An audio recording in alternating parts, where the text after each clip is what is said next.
So, additional to ctrlX automation, now Bosch Retro is introducing Control Flow HS.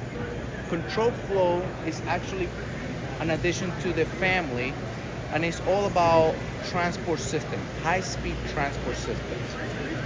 So flow indicates for flow material, and Control Flow HS is just a track system that we released during this event to show how we can actually grab products and move it at a high speed. Why are we doing that? Well, this is our answer to help speed up the manufacturing process. What did we learn in 2020? COVID. We learned that our manufacturing process was too slow to produce what? Vaccines. So now, having said that, we all realize that we need to be able to improve, upgrade our manufacturing processes to produce more part per minute. So when something happens in the future, our manufacturing shop floors will be ready to speed up that process. So now, with Control Flow HS, we're able to provide a solution to the OEMs and system integrators to introduce this track in their machines to basically speed up that process. Control Flow HS is a track system, and the track system itself can be mounted horizontally, vertically, on an angle, or upside down.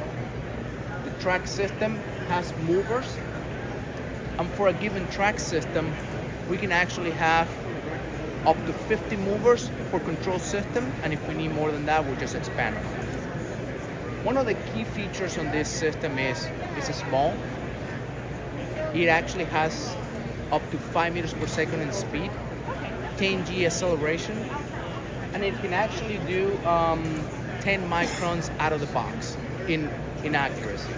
So it is a modern design. It is able to deliver all the accuracy and speeds needs that you require in your manufacturing process. And then on top of that, it's very modular. So it doesn't have to be built, as you can see here, on a racetrack. You can actually have switch elements. You can also have it as an open device, so you don't have to loop things around. So it is meant to be very flexible. To us, Control Flow HS is going to be a very important product to help our OEMs simplify a lot of the engineering that they have to do in their machines. It is meant for industries like packaging, pharma, battery EV, electronics assembly, and then from there, the sky is the limit.